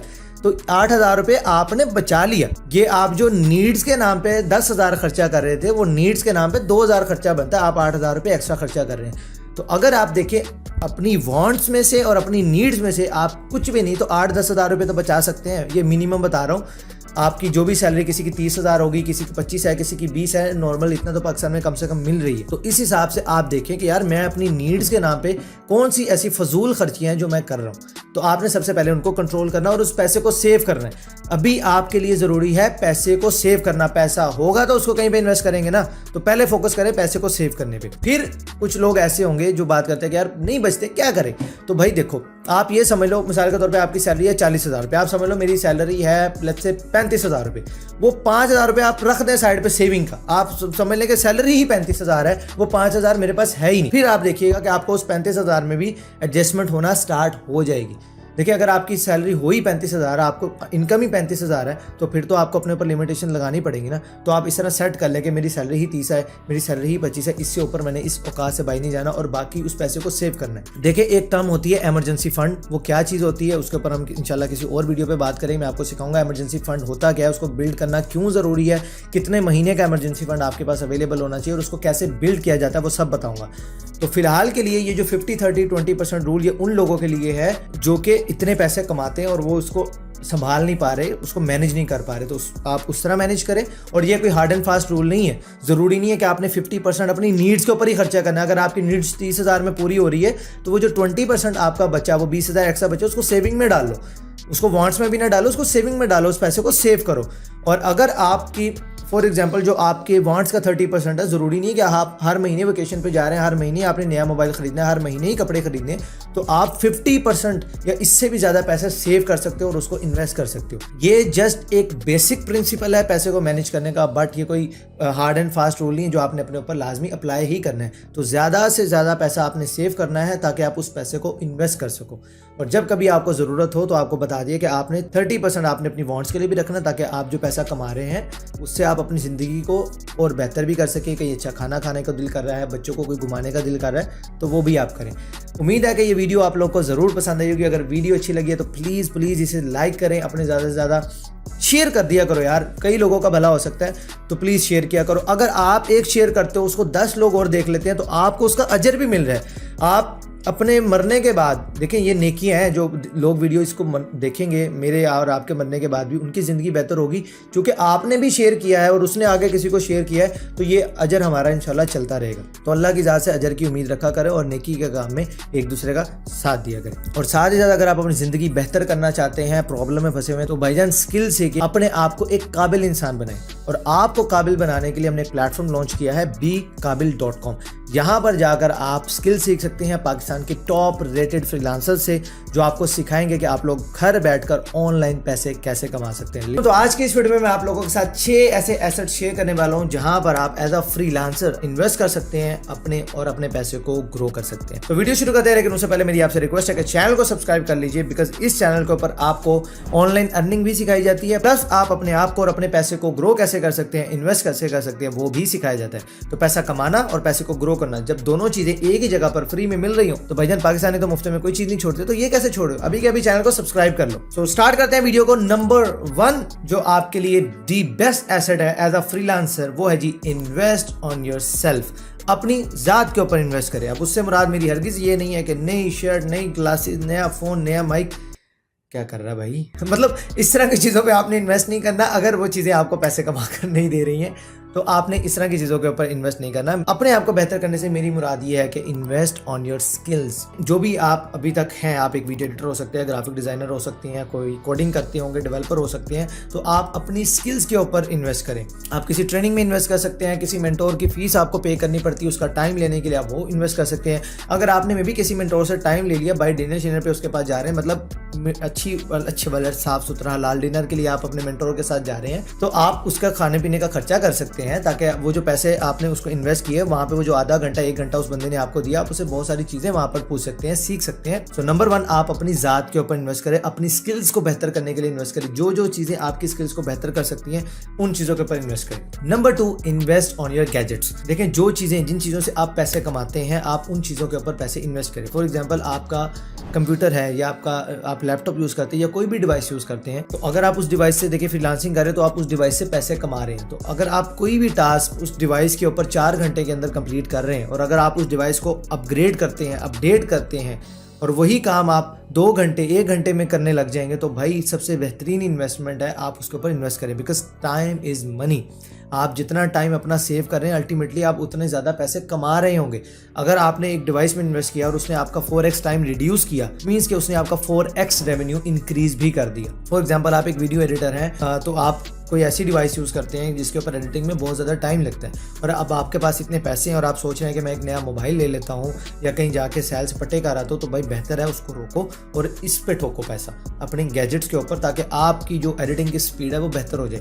ये एडिटिंग की एग्जांपल मैं बार बार इसलिए दे देता हूँ क्योंकि जब मैंने यूट्यूब चैनल स्टार्ट किया था और जिस लैपटॉप से मैंने स्टार्ट की थी एडिटिंग, उस लैपटॉप के हालात बहुत बुरे थे, क्योंकि मैं एज अ VA काम करता था, तो मुझे कोई हाई एंड PC लैपटॉप नहीं चाहिए था, और जो मेरे पास था मैंने उसी से स्टार्ट किया। उस लैपटॉप के ऊपर ये हालात हो चुके थे कि जो उसके कीपैड होता है उसको भी टेपे लगा लगा के जोड़ा था कि भाई तो टिक के बैठ, मुझे काम करना है। और उसके ऊपर एडिटिंग बहुत ज़्यादा टाइम लेती थी। इवन के फिल्मोरा जैसा सॉफ्टवेयर उसके ऊपर अरड़ के चलता था, और जो एक एडिटिंग मैं शायद आज 20-30 मिनट में कर सकता हूँ, वही एडिटिंग से मुझे 3-3 घंटे लग जाते थे उस लैपटॉप के ऊपर। ऑल्दो मैं एडिटिंग मैं खुद नहीं करता, मेरी टीम मेंबर है वो एडिटिंग करते हैं, लेकिन जब मैं खुद करता था तो ये प्रॉब्लम्स मुझे फेस होती थी, इसलिए मैं आपको ये बात कह रहा हूँ कि अपने गैजेट्स के ऊपर ज़रूर इन्वेस्ट करो। नंबर 3 इज़ ब्लॉग्स के ऊपर इन्वेस्ट करो। यस, अगर आप एक फ्रीलांसर हैं, स्पेशली अगर आप एक आर्टिकल राइटर हैं, कंटेंट राइटर हैं, या आप SEO एक्सपर्ट हैं, तो जो आप सर्विसेज अपने क्लाइंट्स को दे रहे हैं, आप उन्हीं सर्विसेज को यूज़ करके अपने ब्लॉग क्रिएट करें, अपने ब्लॉग्स बनाएं। अगर आपके पास अच्छे पैसे हैं और आप राइटिंग खुद नहीं करना चाहते, लेट्स से आप एक SEO एक्सपर्ट है, आप राइटिंग खुद नहीं करना चाहते, आप उस पैसे को एक आर्टिकल राइटर के ऊपर इन्वेस्ट कर दें, वो आपके लिए आर्टिकल लिख देगा, आप सिर्फ SEO कर लें। या आप एक अच्छा कंटेंट लिखते हैं बट आपको SEO करने नहीं आती, तो आप अपने उस पैसे को एक SEO एक्सपर्ट में इन्वेस्ट कर लीजिए, ताकि आपके ब्लॉग्स, आप राइटिंग कर लीजिए, SEO का काम उस बंदे से करवा लीजिए, और इस तरह से आप अपना ब्लॉग क्रिएट कर लेंगे। अब वो ब्लॉग आपका एसेट है, आपको वो तब भी पैसे कमा के देगा जिस वक्त आप सो रहे होंगे। तो इसलिए जो आप पैसे इधर उधर फजूल चीज़ों में इन्वेस्ट करेंगे, तो आप उस पैसे को अपने ब्लॉग के ऊपर इन्वेस्ट कर सकते हैं, जिसने आपको पैसे कमा के देने हैं। प्लस आप उस ब्लॉग को बाद में फ्लिप भी कर सकते हैं। जैसे आपका ब्लॉग $100 बना रहा है महीने का, आप उस ब्लॉग को इजीली 1500, 2000, $2500 के अंदर फ्लिप भी कर सकते हैं और इकट्ठे पैसे भी कमा सकते हैं। फिर आप उसी पैसे को मजीद री इन्वेस्ट करके और भी ज़्यादा ब्लॉग्स क्रिएट कर सकते हैं। तो आप ब्लॉगिंग एक बहुत अच्छी फील्ड है जिसके अंदर आप अपने पैसे को इन्वेस्ट कर सकते हैं। Number 4 is digital products, and मेरा one of the most favourite asset जिसमें मैं आपको इन्वेस्ट करने के लिए कहूँगा कि अपने डिजिटल प्रोडक्ट्स आप बनाएं। अगर आप एक कोडर हैं, डेवलपर है, तो भाई फिर तो मज़े ही मज़े हैं, क्योंकि आप अपने प्रोडक्ट्स खुद बना सकते हैं। इससे बड़ी कौन सी बात है। आप जो सर्विसेज लोगों को देते हैं, लोगों की साइट्स क्रिएट करते हैं, उनको ऐप्स बना के देते हैं, तो भाई अपने लिए भी बनाओ ना, अपना कोई एसेट बना लो, अपनी कोई ऐसी ऐप, कोई ऐसी डिजिटल प्रोडक्ट बना लो जिसको आपने वन टाइम बना तो लिया, लेकिन आप उसको बार बार सेल कर सकते हो। देखिए, डिजिटल प्रोडक्ट का सबसे बड़ा फायदा मैं आपको बताता हूँ। आपने एक दफ़ा प्रोडक्ट बना लिया, अब आप उस पीस को एक बार बेचो, 1000 बार बेचो, 1,00,000 बार बेचो, आपके पास स्टॉक खत्म ही नहीं होगा, क्योंकि वो डिजिटल एसेट है, डिजिटल प्रोडक्ट है। तो आपको कोई इस तरह की चीज़ करनी ही नहीं। नंबर 2, कोई शिपिंग नहीं करनी कि भाई उसके कस्टमर के घर दे के आना, उसने यहाँ ऑर्डर प्लेस करा, उसके ईमेल में लिंक चला गया, जा भी डाउनलोड कर, इस्तेमाल कर। इससे आसान और क्या चीज़ है। नंबर 3, कोई पैकेजिंग भी नहीं करनी, इसको इस लिफाफे में डालना, पैक करना और वो सारा चीज़ें करना, कोई चक्कर ही नहीं है। कोई स्टॉक मैनेज नहीं करना, कोई पैकेजिंग नहीं करनी, कोई डिलीवरी की टेंशन नहीं, हर चीज़ ऑटोमेट हो जाती है डिजिटल प्रोडक्ट्स के अंदर। तो आप अपने डिजिटल प्रोडक्ट्स ज़रूर बनाएं। डिजिटल प्रोडक्ट्स के मैं आपको कुछ एग्जांपल दे देता हूँ। आप कोर्सेज बना सकते हैं, तो आपको कुछ भी काम आता है, आप लोगों को सिखाएं। अब ये हमारे पाकिस्तानियों में थोड़ा सा ये सीन बना हुआ है कि हम कोर्सेज सेलर्स को मंजन सेलर्स कहते हैं, और कुछ ठीक भी है, कुछ गलत भी है। लोगों ने मार्केट को ख़राब भी किया है, लेकिन बहुत से लोग अच्छा काम भी कर रहे हैं। तो फिलहाल आप इस चीज़ को छोड़ दीजिए। बाहर ये चीज़ बहुत अच्छी चलती है, एजुकेशन एक कंप्लीट इंडस्ट्री है। तो आप अपने कोर्स बनाएं, उसको आप सेल करें। ये सवाल कोई भी स्कूल वालों से नहीं पूछता कि आप 10 साल हमारे बच्चों को पढ़ाते हैं, उसमें बच्चे को बनाया क्या। 10 साल आपने इंग्लिश की किताब पढ़ाई, बच्चों को इंग्लिश बोलना नहीं आती, क्यों? कॉलेज से कोई ये सवाल नहीं करता, कोई यूनिवर्सिटी से ये सवाल नहीं करता। लेकिन जब IT की स्किल्स की बात आती है, तो हम कहते हैं कि अगर मैंने 1000 रुपया लगाया ना, तो उस कोर्स को करने के बाद फ़ौरन मेरा 10 लाख बनना शुरू हो जाए। हम इस तरह की चीज़ें सोच रहे थे, जबकि हम ये नहीं देख रहे कि यार हमने वो इन्वेस्ट किया है नॉलेज को गेन करने के लिए, स्किल सीखने के लिए। अगर हमें वो चीज़ मिल गई तो वो हमारे पैसे हलाल हो गए, हमने सही इन्वेस्ट की। तो हम उस लर्निंग एटीट्यूड को छोड़ के हम अर्निंग एटीट्यूड की तरफ जाते हैं। 1000 रुपया लगा के मुझे जी 10 लाख कमाना है, वो कोर्स खत्म होते ही मेरे अकाउंट में 10 लाख होने चाहिए। जबकि हम दोस्तों यारों के साथ जाकर 5-10 हज़ार रुपये ऐसे ही पिज़्ज़ा शॉप और बर्गर के ऊपर हम खर्च कर देते हैं। हम ये चीज़ें नहीं देखते। तो प्लीज़ अब पाकिस्तानियों अपनी प्रायोरिटीज़ को चेंज करो और अपने आप के ऊपर इन्वेस्टमेंट को सोचो, फोकस करो। इसके अलावा आप एप्लीकेशंस बना सकते हो। इसके अलावा आप कोई वर्डप्रेस का कोई प्लगइन बना सकते हो, कोई थीम डेवलप कर सकते हो।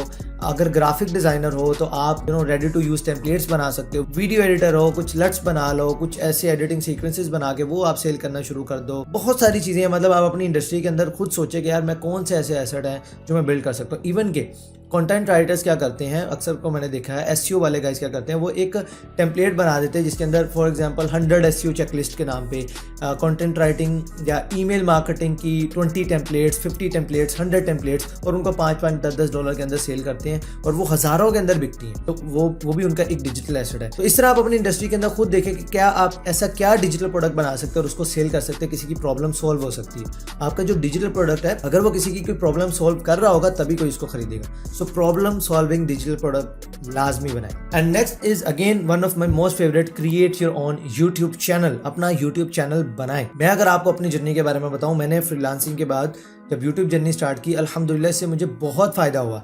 स्टार्ट में मैं अपनी सर्विसेज भी ऑफर करता था। यूट्यूब चैनल के डिस्क्रिप्शन में मैं अपनी फाइबर की गिग्स की लिंक दे देता था, तो मुझे वहाँ से ऑर्डर्स भी आते थे।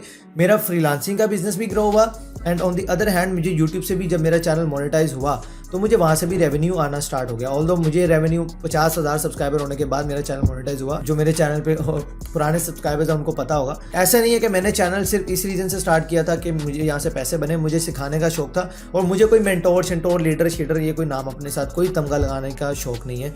बस मुझे पढ़ाने का शौक था। जो नॉलेज मेरे पास थी, एक पेन थी मेरे अंदर कि यार जो प्रॉब्लम मैंने फेस की अगर मैं किसी एक की भी ज़िंदगी आसान कर पाया तो मेरा शौक पूरा हो जाएगा। और मेरी वो नीयत थी कि मैं किसी को सिखाऊं, तो बस मैं उसे सिखाने की नीयत से आ गया। अल्लाह ताला का शुक्र है, अल्लाह ने इज़्ज़त दी और आज माशाल्लाह चैनल हमारा काफ़ी अच्छा काम कर रहा है और चल रहा है। तो आप यूट्यूब चैनल बनाएं क्योंकि ये भी एक पैसिव इनकम है। जिस वक्त आप सो रहे हैं, आप काम नहीं भी कर रहे, इवन कि जिस वक्त मैं ये वीडियो रिकॉर्ड कर रहा था उस वक्त भी मेरी वीडियो आखिर यूट्यूब पे चल ही रही है, तो मुझे वहाँ से तब भी रेवेन्यू आ रहा है। मैं कोई और भी काम कर रहा हूँ तब भी मेरी वीडियोस चल रही हैं, तो मुझे वहाँ से भी रेवेन्यू आ रहा है। तो इस वजह से ये यूट्यूब चैनल एक बहुत बेहतरीन एसेट है आपका। और जब आपका यूट्यूब चैनल मोनेटाइज होता है तो आप मोनेटाइजेशन से भी पैसे कमाते हैं, आप स्पॉन्सरशिप से भी पैसे कमाते हैं, आप अपने प्रोडक्ट्स बेच के भी पैसे कमा सकते हैं, आप अपनी सर्विसेज ऑफर करके भी पैसे कमा सकते हैं। तो मल्टीपल ऑप्शंस आपके पास इनेबल हो जाते हैं सिर्फ इस एक यूट्यूब चैनल की वजह से। And last but not the least, invest on your team. देखें, टाइम इज मनी। अगर आप एक काम खुद करते हैं, फॉर एग्जाम्पल आप वीडियो एडिटिंग की फिर मैं मिसाल दे देता हूँ, कुछ और ना ट्राई करिए,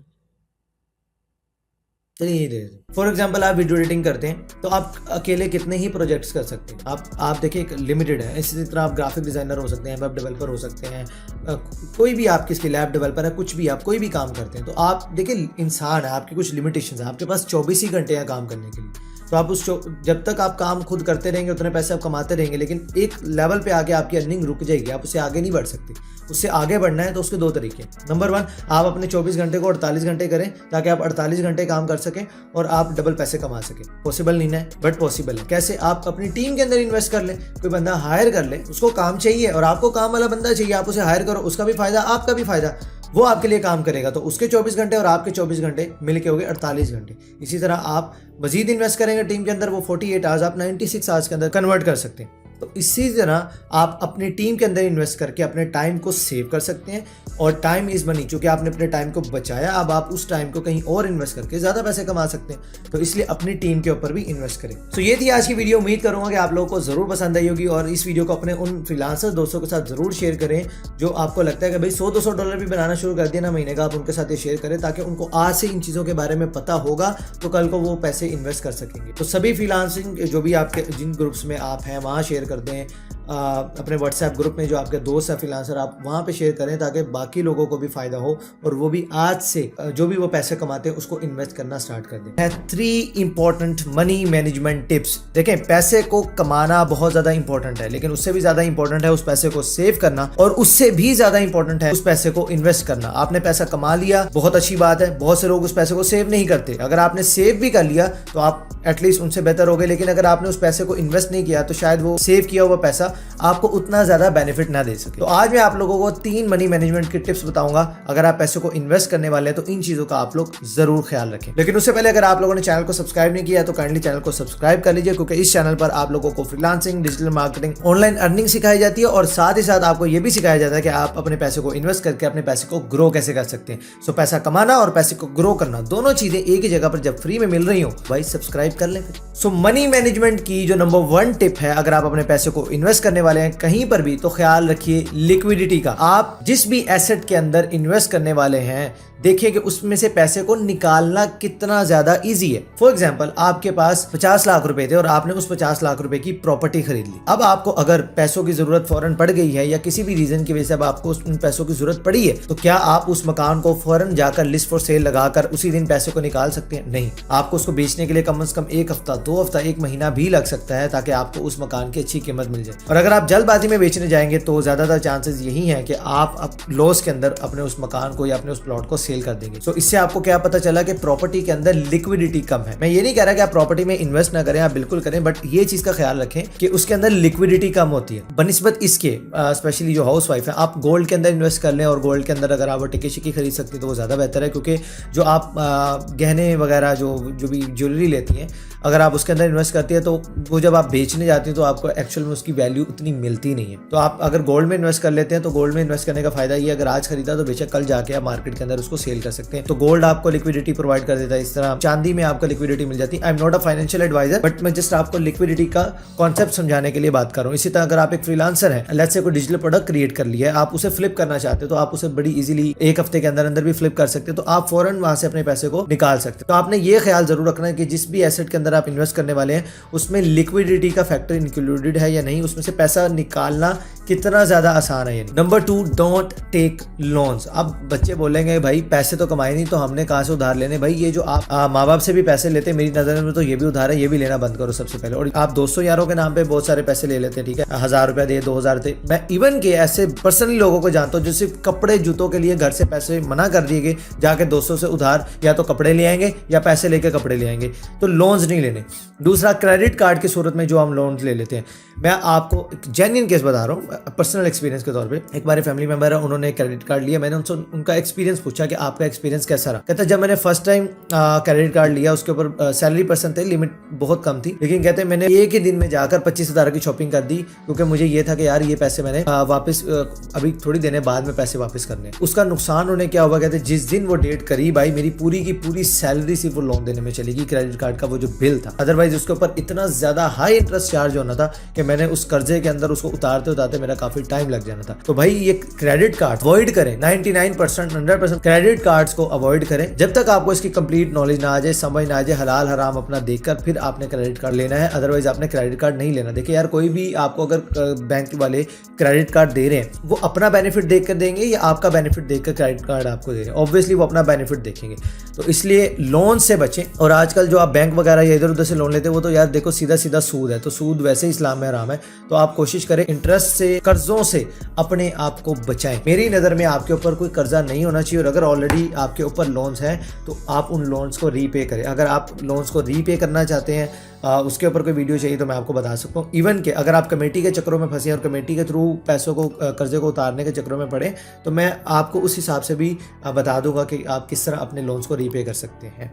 उसके लिए आप मुझे कमेंट करके जरूर बताइए। Number 3 is time. आप कितने टाइम के लिए इन्वेस्ट करते हैं, ये बहुत ज़्यादा इंपॉर्टेंट है। देखिए एज अ फ्रीलांसर अगर आपने डिसाइड किया कि मैं ब्लॉग्स बनाऊंगा या मैं डिजिटल प्रोडक्ट्स के अंदर इन्वेस्ट करूंगा, आपने पैसे इन्वेस्ट किए, आपने सबसे पहले तो प्रॉब्लम देखी, आपका जो प्रोडक्ट है वो क्या प्रॉब्लम सॉल्व करने वाला है, आपने उस बेस पर डिजिटल प्रोडक्ट बना लिया। लेकिन अगर आप ये सोच रहे हैं कि आपका वो जो प्रोडक्ट है वो डे 1 से आपको रिटर्न देना स्टार्ट कर देगा और आपने इसी सोच के साथ आपने उसको स्टार्ट किया था, तो आप भाईजान बहुत बड़ी गलती करने वाले। आप जितने लंबे टाइम के लिए उसके ऊपर टिक सकते हैं, उसके ऊपर खेल सकते हैं, आप खेलिए। लेट्स से आप स्टॉक्स के अंदर इन्वेस्ट करते हैं, तो स्टॉक्स के अंदर भी आपको डे 1 से तो नहीं ना प्रॉफिट आएगा, कभी मार्केट ऊपर है कभी मार्केट नीचे, तो ये चलता रहता है। क्रिप्टो के अंदर अगर आप इवन की इन्वेस्ट करते हैं तो क्रिप्टो आपको डे 1 से नहीं प्रॉफिट देती, कभी भी मार्केट ऊपर नीचे होती रहती। लेकिन अगर आप लॉन्ग टर्म देखते हैं, अगर आप क्रिप्टो की हिस्ट्री पिछले 5 साल 10 साल की निकाले तो आपको पता चलेगा कि यार लॉन्ग टर्म में क्रिप्टो ने फायदा ही दिया, लॉन्ग टर्म में स्टॉक्स ने हमें फायदा ही दिया। तो जितने लंबे टाइम के लिए आप इन्वेस्ट करते हैं उतना ज्यादा कंपाउंडिंग इफेक्ट करते हो, उतने ज्यादा पैसे आप बना सकते हैं। लेट्स से अगर आपने आज से 5-7 साल पहले डॉलर लिया होता 1000 रुपए का, तो 1000 रुपए के डॉलर लिए होते तो उस वक्त आपको $10 मिलते, और अगर आज आप वो $10 बेचने जाते हैं तो आप वो 1000 आपके 2000 हो जाते हैं, आपके पैसे ऑलमोस्ट डबल हो जाते। तो डिपेंड करता है कि आप कितने लंबे अरसे के लिए, कितने ज्यादा टाइम के लिए अपने पैसे को इन्वेस्ट कर रहे हैं। What is emergency fund and how to build your emergency fund. Specially अगर आप एक फ्रीलांसर है, माशाल्लाह $500-1000 बनाने लगे, लाख 2 लाख जेब में आने लग गया, ये फोन, ये कपड़ा, ये शशका, वो मशका, अगर आप इस तरह की हरकतों में आ गए तो ये वीडियो आप लोगों ने बिल्कुल भी मिस नहीं करनी। और अगर आप ऐसे नौजवान हैं जिसको थोड़ा सा कीड़ा तंग करता है कि पैसा यहाँ डाल दो, क्रिप्टो में सारा पैसा डाल दो, चौक छोड़ के सारा पैसा कारोबार में डाल दो, अगर आप इस सोच पे भी हैं तो भाई ये वीडियो जरूर देख लें। इमरजेंसी फंड होता क्या है, इसको बिल्ड करना क्यों जरूरी है, कैसे करना चाहिए, ये जरूर सीखें। लेकिन उससे पहले अगर अभी तक चैनल को सब्सक्राइब नहीं किया तो काइंडली सब्सक्राइब करके बेल नोटिफिकेशन को ऑल पे सिलेक्ट कर ले, ताकि इस तरह की यूजफुल वीडियोस मिस ना हो। क्योंकि इस चैनल पे आपको पैसा कैसे कमाया जाता है वो भी सिखाया जाता है, प्लस उस पैसे को संभाल कर ग्रो कैसे किया जाता है वो भी सिखाया जाता है। तो दोनों चीजें एक ही जगह पे मिली, तो सब्सक्राइब कर लें। एंड लास्टली एक डिस्क्लेमर आप लोगों को देना चाहूंगा that I am not a financial advisor. ये जो भी चीजें मैं आपको आज की इस वीडियो में बताऊंगा भाई, ये मैं अपने पर्सनल एक्सपीरियंस की बेस पे बता रहा हूँ, जो मैंने किया और मैं आपको बता दूंगा, ठीक है। तो मेरी किसी भी बात को अपने फाइनेंशियल एडवाइस के तौर पर नहीं लेना, do your on research. And second, emergency fund में अगर आप किसी भी फाइनेंशियल एडवाइज़र की या बड़े यूट्यूबर्स की जो इस टॉपिक पे स्पेशली काम करते हैं उनकी वीडियो देखते हैं तो भाई उसके अंदर आपको एक इंश्योरेंस का फैक्टर, हेल्थ इंश्योरेंस का स्पेशली दिखाई देता है कि वो हेल्थ इंश्योरेंस आपको रिकमेंड करते हैं इमरजेंसी फ़ंड बिल्ड करने से पहले। भाई देखिए, हम अल्हम्दुलिल्लाह मुसलमान हैं, हमारे यहाँ पे हलाल हराम का कॉन्सेप्ट होता है। तो आप अगर हेल्थ इंश्योरेंस या किसी भी चीज़ में जाना चाहते हैं तो आई गेस इस्लाम में एक तकाफुल नाम की एक टर्म होती है। आप अपनी रिसर्च कीजिएगा, अपने मुफ्ती साहब से बात कीजिएगा, उनसे मशवरा लेकर वो जो रिकमेंड करें आप वो खुद कीजिएगा। यानी कि इस पॉइंट ऑफ व्यू में भी आपने अपनी रिसर्च खुद करनी है, हराम हलाल का कॉन्सेप्ट देखते हुए आपने काम करना है। तो आप बात कर लेते हैं जी, what is emergency fund. Simply emergency fund उस अमाउंट को कहते हैं जो एमरजेंसी में खुदा न खासा कोई एक्सीडेंट हो गया, कोई गाड़ी तबाह हो गई या कोई ऐसा मेजर नुकसान हो गया जिसकी वजह से अब आपको एकदम से पैसों की ज़रूरत पड़े, तो उसको बोला जाता है एमरजेंसी फ़ंड। वो जो पैसे आपने साइड पे रखे हुए, यानी कि वो जो आप लोन जाके मांगते हैं ना लोगों से, वो अगर आपने पहले से प्रिपेयर करके रखा हुआ है तो वो लोन जो आप लेने वाले थे वही आपका एमरजेंसी फ़ंड हो गया, अगर आपने संभाल के रखा हुआ। ये तो होगी एमरजेंसी फ़ंड की बेसिक डेफिनेशन। नंबर 2 बात करते हैं एमरजेंसी फ़ंड में किन किन चीज़ों के पैसे शामिल होने चाहिए। नंबर 1 आपका फूड, खाना पीना रहना, जिसके बगैर गुजारा नहीं, यानी कि ऑल योर नीड्स, जिनके बगैर आपका गुजारा नहीं। वो आपका EMI, आपका रेंट हो गया, फूड हो गया, यूटिलिटी बिल्स हो गए, इस तरह की जितनी भी चीज़ें हैं जिसके बगैर आपका गुजारा नहीं है। यानी कि अगर अल्लाह ना करे जॉब भी नहीं है, कारोबार भी नहीं, कुछ भी नहीं, और उसके बाद भी आपकी जो बेसिक चीज़ें जो चल रही हैं, ठीक है, वो आपके एमरजेंसी फ़ंड में हो गया। अब एमरजेंसी फ़ंड में आपकी वांट्स बिल्कुल भी नहीं है कि नया मोबाइल भी लेना है तो उसके पैसे भी इकट्ठे कर लो, एमरजेंसी फ़ंड में डाल रहे हैं, या एमरजेंसी फ़ंड के पैसे नए मोबाइल में यूज़ कर रहे हैं, नए कपड़ों में, तो एमरजेंसी फ़ंड में आपकी वांट्स नहीं है, ये जस्ट आपकी नीड्स के ऊपर बेस्ड होगा और इसको आपने छेड़ना नहीं है। अब एमरजेंसी फ़ंड का ड्यूरेशन कितना होना चाहिए? Ideal duration is 6 months, but उससे भी बेहतर है कि आप 12 मंथ्स के लिए एटलीस्ट 6 to 12 मंथ्स तक आपके पास एमरजेंसी फ़ंड होना चाहिए। अब लोग कहेंगे बासी भाई देखें यार, अल्लाह की ज़ात पे तवक्कुल कर, पैसा मत छोड़ो, ये अच्छी बात नहीं है। तवक्कुल करना चाहिए अल्लाह के साथ पे। ठीक है भाई, आप तवक्कुल करें, मैं माशाल्लाह आपके तवक्कुल को सलूट करता हूँ। आप एक काम करें, आंखों पे पट्टी बांध के ना पिछड़े का चौक गुजार के दिखाना है। जो ट्रैफिक होता है ना, सिग्नल खुला है नहीं खुला है, बांधा चच के, अल्लाह पे तवक्कुल, आंखों पे पट्टी बांध और गुजर के दिखा। आपका तवक्कुल इंशाल्लाह आपके सीने के नीचे और आप किसी गाड़ी के टायर के नीचे होंगे। तो ये तवक्कुल नहीं है। तवक्कुल क्या है? अल्लाह ताला आपको खुद हुक्म देता है कि भाई इसबाब इख्तियार करो। किसी की अगर इंसान की मदद की जरूरत है तो आप उससे कह सकते हैं, असबाब इख्तियार करने का हुक्म है। तवक्कुल ये नहीं है कि तैरना भी नहीं आता और बिस्मिल्लाह पढ़ के नहर में कूद गए, नहीं। तवक्कुल ये है कि तैरना सीखा, उसके बाद नहर में कूदे किसी भी रीज़न की वजह से। तो तवक्कुल ये है, अल्लाह ताला आपको असबाब इख्तियार करने का हुक्म देता है, तो असबाब इख्तियार करें। तो ये जो हम एमरजेंसी फ़ंड बिल्ड करते हैं, इसका मेन रीज़न ये होता है कि यार अल्लाह ना करे किसी ऐसे मौके के ऊपर हमें किसी से उधार मांगना ना पड़ जाए। बहुत से ऐसे लोग देखोगे जो कि महंगे कपड़े, महंगे जूते, महंगे मोबाइलों के ऊपर खर्चे करते हैं, लेकिन जब बिजली का बिल आता है तो उनके रंग उड़ जाते हैं। क्यों? क्योंकि उन्होंने फजूल चीज़ों के ऊपर पैसे खर्च किए होते हैं और यूटिलिटी जो उनका मेन इलेक्ट्रिसिटी का कोर्स है या जो घर चलाने की ज़रूरत है उसके लिए उनके पास पैसे नहीं होते और फिर वो लोगों से लोन मांगते फिरते और जलीलो ख्वार होते हैं। तो उनको अल्लाह ने दिमाग दिया था सोचने के लिए, ठीक है। तो ये आपका आंसर हो गया। होप कि आप इस चीज़ को अच्छे से अंडरस्टैंड करेंगे। अब बात करते हैं एमरजेंसी फ़ंड बिल्ड कैसे किया जाता है, क्योंकि अब लोग कहेंगे मैं तो 25-30 हज़ार कमाता हूँ, मैं क्या करूँ। तो यार हम स्क्रीन पे चलते हैं। ये मैंने एक एक्सेल शीट ओपन की हुई है। तो यहाँ पर लेट्स सी हम आपकी एक अमाउंट अज्यूम करते हैं कि आप महीने का 30,000 रुपये कमा लेते हैं और 30,000 रुपये में से लेट्स से आपका 8,000 रुपये, ये मैं नॉर्मल बता रहा हूँ, अब ये भाई महंगाई से कहीं ज़रा अपना एडजस्ट कर लेना। 8,000 रुपये आपका हो गया जी राशन, और लेट्स से आपका 5,000 रुपये यूटिलिटी, सॉरी ठीक है 5,000 रुपये आपका आ गया जी यूटिलिटी में, और आपके पर्सनल एक्सपेंसेस के ऊपर जिसके अंदर आपकी वांट्स है, भाई खाना पीना या फूड पांडा पे ऑर्डर वगैरह करना, तो 5,000 रुपये आपकी वांट्स के ऊपर आ गई। इसको मैं लिख भी देता हूँ वांट्स। ये दोनों है जी आपकी नीड्स और ये है आपकी वांट्स। तो अगर इनका टोटल किया जाए तो ये बनते हैं कुछ 18,000 रुपये। तो हम इसमें आपका कुछ रेंट भी डाल लेते हैं, अलग से आपका घर का जो किराया है वो आप कुछ 8,000 रुपये के मकान में रहते हैं, ठीक है। एक बैठक होगी इसके अंदर और वॉशरूम और किचन आपका कंबाइन होगा दूसरे लोगों के साथ, तो बट ठीक है, लेकिन ये भी आपकी नीड के अंदर आ जाता है, ठीक है। 8,000 रुपये ये भी आ गया।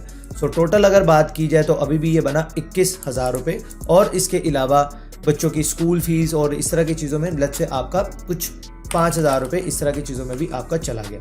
तो ये आपके हो गए जी टोटल 30,000 रुपये आपके महीने के पूरे हो गए। अब यहाँ पर लोग कहेंगे कि भाई ये जो चीज़ें हैं, अगर मेरी तनख्वाह यहीं पर पूरी हो जाती है तो भाई मैं इमरजेंसी फंड कैसे बिल्ड कर सकता हूँ। और अगर इमरजेंसी फंड की बात की जाए तो अगर नीड्स का टोटल किया जाए तो ये तकरीबन 25,000 रुपये पर मंथ ऐसे हैं जो आपकी नीड हर सूरत है। यानी कि अगर आप 25,000 × 6 करते हैं तो 1.5 लाख रुपया आपके पास एटलीस्ट पड़ा होना चाहिए इमरजेंसी के तौर पे 6 महीने का इमरजेंसी फंड, ताकि अल्लाह ना करे आपकी जॉब चली जाए, आपका कारोबार नहीं रहता, कोई भी इशू आपके साथ हो जाता है तो आप अपनी फैमिली को एटलीस्ट वो सर्वाइव कर सके, आपके बच्चे स्कूल जाते रहें, आपके घर का खाने पीने का खर्चा चलता रहे। तो अब लोग कहेंगे यार मेरी तो तनख्वाह यहीं पे पूरी हो गई, तो मैं कैसे इमरजेंसी फंड बिल्ड करूंगा। भाई ये जो 5,000 रुपये वांट्स में है ना, जो शिक्षकों पे उड़ा रहे हैं, इसको छोड़ दे। नंबर 1 आप इसको कम करें। नंबर 2 आपके जो यूटिलिटीज़ में अगर कुछ बचत कर सकते हैं तो वहाँ पे आप बचत करें, तो कुछ 5-7 हज़ार रुपये आप महीने के यहाँ पर से सेव करें और इसको एक सेपरेट बैंक अकाउंट में आपने रखना है, जिससे आपका कोई लेना देना ना हो, यानी कि आपने उसको रख देना है और उसको देखना भी नहीं है बाद में। तो ये मुश्किल ज़रूर है लेकिन आपने करना ज़रूर है। और ये मैं बता रहा हूँ जिसकी सैलरी 30,000 रुपये, लेट्स से अगर आप महीने के $500 बनाते हैं तो ये अमाउंट 1 लाख प्लस से भी चली जाती है। तो होप्स हो कि आपके फादर होंगे या घर में और भी लोग कमा रहे होंगे, तो मिलके एक सर्किट नॉर्मली मिडिल क्लास में चल रहा होता है। तो आप लोग क्या करेंगे, अगर आप इतने पैसे कमा रहे हैं तो आपने सबसे पहले जो मेजोरिटी जितने पैसे हैं वो आपने साइड पे रखते जाने। देखिए मैं आपको बताता हूँ कि कैसे आपने अपना इमरजेंसी फंड बिल्ड करना है। नंबर 1 जो आपकी वांट्स है आपने टोटली स्किप कर देनी है।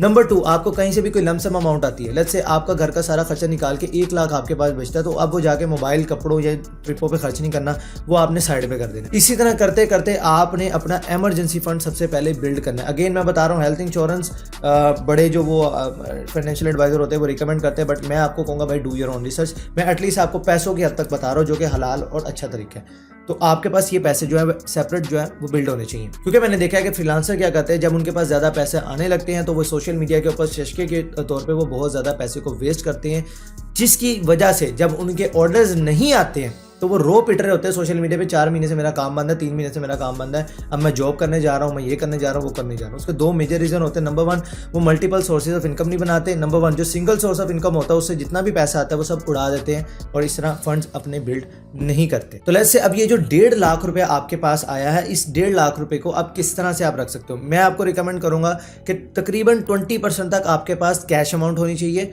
अगर आपके पास ATM कार्ड, डेबिट कार्ड है और ATM आपकी एक्सेस में है तो बेशक वो कैश ना रखो, ठीक है, क्योंकि आपको पता है कि कई जगहों पर अभी भी आज भी वो मशीन्स वगैरह अवेलेबल नहीं होती, तो मैं कैश वहाँ पर चलता है, तो इसलिए आपके पास कैश अमाउंट होनी चाहिए। वो तिजोरी में रखो, तकिए के नीचे रखो, जहाँ मर्जी रखो, वो आप कैश में रख लो।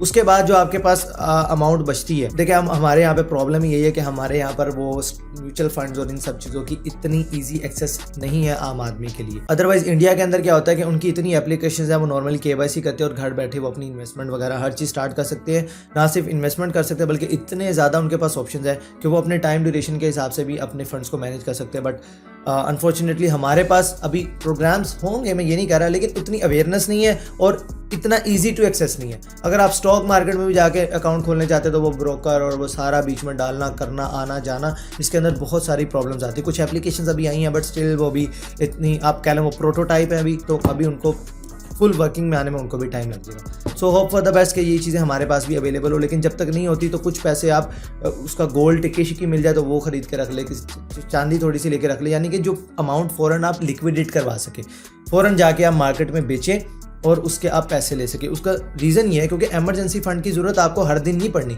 ये लेट्स से आपने 1.5 लाख रुपया आपने रखा है, ये 6 महीने का इमरजेंसी फंड है, ये 1.5 लाख रुपया अब आपने रख दिए, इसको आपने छेड़ना नहीं है। आपने अपने गली मोहल्ले या रिश्तेदारों में ऐसे लोग तो देखे होंगे कि भाई जो लोगों के सामने बहुत ज़्यादा शो ऑफ करते हैं, मेरा महंगा फ़ोन देख, भाई की महंगे वाली घड़ी देख, गाड़ी देख, और जब आप उनके घर जाते हैं तो नौज बिल्ला उनके घर गैस बिजली के बिल के पीछे लड़ाई हो रही होती है, उनके पास वो पे करने के लिए भी पैसे नहीं होते, लोगों से लोन ले लेकर अपने घर का राशन पूरा कर रहे होते हैं। कमेंट करके बताना आप ऐसे लोगों को जानते हो कि नहीं जानते। मैंने तो अपनी लाइफ में बहुत सी ऐसी स्टोरीज देखी हैं कि लोगों के सामने फूफा शूशा, और जब आप उनसे पर्सनली मिलते हैं, उनका घर विजिट करते हैं तो भाई उनके रोने ही नहीं खत्म हो रहे होते। तो आखिर ऐसा होता क्यों है और आप इससे कैसे बच सकते हैं? क्योंकि अगर आपको नहीं पता कि आप अपने पैसे को ठीक से इस्तेमाल कर रहे हैं या नहीं कर रहे, तो भाई आज नहीं तो कल आप भी इनमें शामिल हो सकते हैं। तो अगर आप बचना चाहते हैं ऐसी लिस्ट में आने से, तो ये वीडियो आप लोगों के लिए। तो आइए सीखते हैं। अस्सलाम वालेकुम। तो आज हम बात करने वाले हैं लाइफस्टाइल इन्फ्लेशन के ऊपर। सबसे पहले बात कर लेते हैं कि भाई इन्फ्लेशन होती क्या है, व्हाट इज इन्फ्लेशन। इस टॉपिक के ऊपर मैंने ऑलरेडी एक बहुत ही डिटेल वीडियो बनाई है, ऊपर आई बटन में मैं लिंक दे दूंगा, बल्कि मनी मैनेजमेंट का एक कंप्लीट फ्री कोर्स है ऊपर आई बटन में, उसका भी लिंक मिल रहा होगा। आप उस पर टैप करके ये सारी चीजें सीख सकते हैं फ्री ऑफ कॉस्ट, और फाइनेंशियली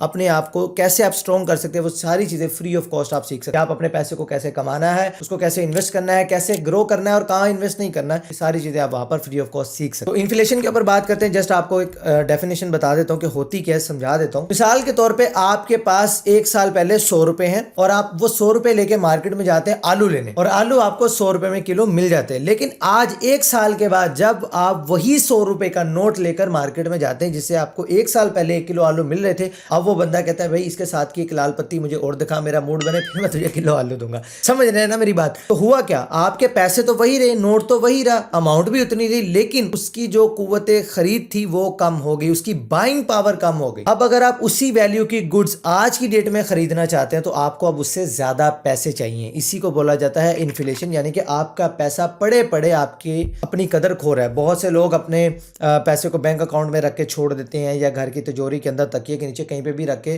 हम सोते हैं और रातों की नींदें तक हराम कर लेते हैं कि हमारे पैसे ना चोरी हो जाए। लेकिन भाई आपके पैसे तो ऑलरेडी पड़े पड़े कम हो ही रहे हैं, वो चोरी हो ही रहे हैं अगर आप उस पैसे को कहीं पर इन्वेस्ट नहीं कर रहे। तो इस चीज को बोला जाता है इन्फ्लेशन। अब आपने इससे बचना कैसे, अगेन ऊपर आई बटन में वीडियो का लिंक मिल रहा है, अब वहां से सीख सकते हैं। ये तो होगी जी इन्फ्लेशन जो कि होती ही होती है। उसके बहुत सारे रीजंस हैं वो जो मैं ऑलरेडी ऊपर वीडियो में एक्सप्लेन कर चुका हूं। लेकिन एक और टाइप की इन्फ्लेशन होती है जिसे कहते हैं लाइफस्टाइल इन्फ्लेशन। ये किस बीमारी का नाम है? ये उस बीमारी का नाम है जो हम अपने ऊपर खुद लगाते हैं। एक तो महंगाई वो है जो कि हो ही रही है और वो सबके लिए हो रही है, एक महंगाई एक इन्फ्लेशन वो है जो हम अपने ऊपर खुद लगाते हैं। मिसाल के तौर पे जो मैंने अभी वीडियो के स्टार्ट में आपसे एक सवाल पूछा था कि आपने अपने रिश्तेदारों में, दोस्तों में ऐसे कई लोग देखे होंगे कि जिनकी गाड़ी बड़ी महंगी है, मोबाइल उनके पास बड़ा महंगा है, उनसे आप कहीं शादी ब्याह पे मिले तो भाई उनके कपड़े ही नहीं मान ब्रांड और ये वो शशके, लेकिन जब आप उनके घर जाते हैं तो नाउज़ुबिल्लाह उनके बेसिक जरूरत उन्हें चलाने के लिए लोन की जरूरत पड़ रही होती है। इसको बोलते हैं लाइफस्टाइल इन्फ्लेशन। अब ये होता कैसे है? मिसाल के तौर पे आप $100 महीने का कमाते थे, ठीक है, जो कि 25-30 हजार रुपए बन गए और आपके जो महीने के खर्चे थे वो 25 हजार में निबट जाते थे। तो कभी आपका 1000-2000 बचा, कभी वो भी नहीं बचता था, यानी कि जितना कमाया उतना लग गया, आप ब्रेक इवन पे। आपकी सैलरी बढ़ती है और आपका एक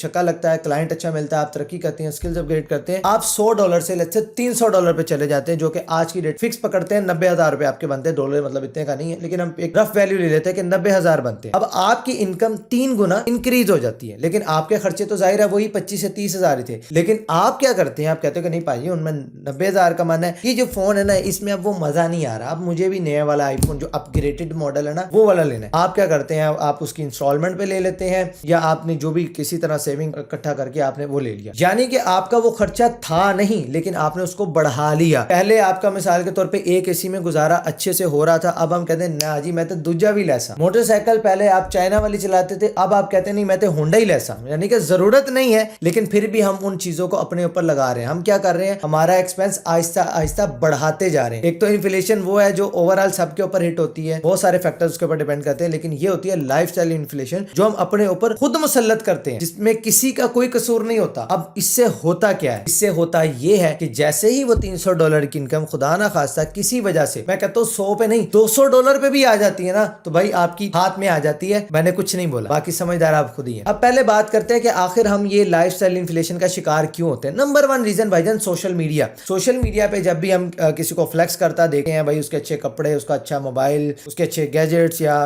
उसका घर वगैरह वगैरह जो भी चीजें हैं, तो हम उसको देखकर एहसास कमतरी का शिकार होते हैं, तो हम उसके जैसा बनने की कोशिश करते हैं जस्ट दिखावे में। मतलब ऐसा नहीं कि मिसाल के तौर पे वो वाकई अमीर आदमी है या उसके पास अच्छे पैसे या वो चीजें ले रहा है, तो हम ये नहीं करेंगे कि हम उसकी उस फुटस्टेप को फॉलो करें या अगर उसने जो स्किल सीखी है वो वहां तक कैसे पहुंचा, हम उस तरफ नहीं जाएंगे। हम डायरेक्ट वो चीज, वो पैसे अचीव करने की कोशिश करेंगे जो आज की डेट में उसके पास है, बगैर ये जाने के भाई वो 10 साल पहले से काम कर रहा है, 20 साल पहले से काम कर रहा है, उसने कितने धक्के खाए होंगे यहाँ तक पहुंचने के लिए, वो सारी चीजें एक साइड पे। लेकिन जस्ट उस सोशल मीडिया की वजह से जो हमारे अंदर एहसास कमतरी आई है, उस सामने वाले की बड़ी गाड़ी देख के अपनी छोटी लगने लग जाती है, तो उस एहसास कमतरी की वजह से हम इस तरह के डिसीजन ले रहे होते हैं। दूसरा, एहसास कमतरी हो ना हो, घर वालों से गालियां पड़ी होती, पहले तू निकम्मा है, तू निकट्टू, तू कुछ कर नहीं सकता, रिश्तेदारों में, दोस्तों यारों में कोई इज्जत होती नहीं, यहाँ 4 पैसे थोड़े से कमाने लगते हैं तो अब हमें चाहिए तारीफें, भाई वो भी मेरी तारीफ करे, वो भी मुझे कि हाँ भाई तू बड़ी चीज है। अब उनको साबित करने के चक्कर में हम खर्चे बढ़ा लेते हैं कि मेरा महंगा मोबाइल देखेगा खुद ही समझ जाएगा, लाख रुपए महीने का कमाता है, लाख रुपए तेरी सैलरी है, 5 लाख रुपए वाला तूने मोबाइल रखा हुआ है, कहीं की सेंस नहीं बनती। और तीसरा सबसे बड़ा रीजन कि हम पैसे को लेकर हमारे पास इतना शऊर, इतनी समझ नहीं होती कि हमने अपने पैसे को कैसे मैनेज करना होता है। तो हम क्या करते हैं, जो आता है उसको लगा देते हैं विदाउट ये प्लानिंग कि हमारे इसमें से एक्चुअल एक्सपेंसेस कितने हैं, मेरी एक्चुअल वांट्स कितनी है और क्या मैंने इन्वेस्टमेंट के लिए पैसे अपने अलग किए हैं या नहीं किए। हम वो सारे के सारे पैसे खर्चना शुरू कर देते हैं और जैसे ही हमारी आमदन थोड़ी सी भी ड्रॉप होती है तो हमें बहुत ज्यादा तकलीफ होती है और हम फिर लोन के अंदर जाना शुरू हो जाते हैं। देखें, अगर एक बंदा महीने का 10 लाख रुपए कमाता है और उसका मंथली एक्सपेंस 9 लाख रुपए है, तो भाई वो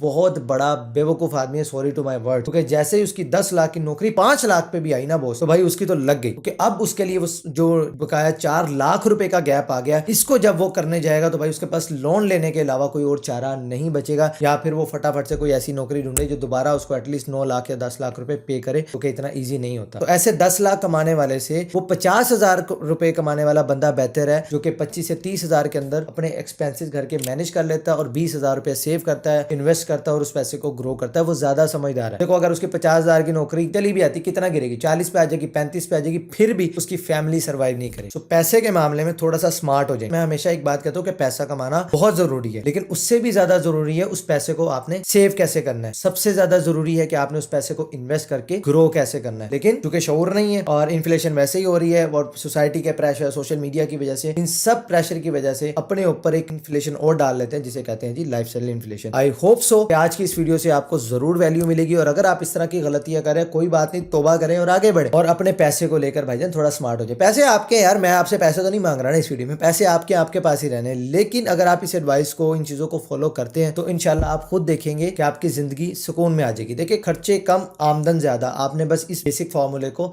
हमेशा फॉलो करना है। खर्चे कम और आमदन ज्यादा, जितना ज्यादा आप इस गैप को रखेंगे उतनी ज्यादा आपकी जिंदगी सुकून में रहेगी। लेकिन अगर आमदन कम खर्चे ज्यादा करेंगे तो भाई ये गैप जितना ज्यादा बढ़ेगा उतनी ज्यादा आपकी फिर समझदार है बाकी आप। अब इस वीडियो को शेयर कर दें, लोगों को मेंशन कर दें कमेंट सेक्शन में, ताकि बाकी लोगों को भी फायदा हो सके। एंड स्क्रीन पर आपको मनी मैनेजमेंट का कंप्लीट कोर्स मिल रहा है, आप इसके ऊपर टैप करके फ्री ऑफ कॉस्ट सीख सकते हैं, पैसे को लेकर ज्यादा स्मार्ट इंसान बन सकते हैं। मैं मिलता हूं फिर आपसे इंशाल्लाह नेक्स्ट वीडियो में, तब तक के लिए अल्लाह हाफिज।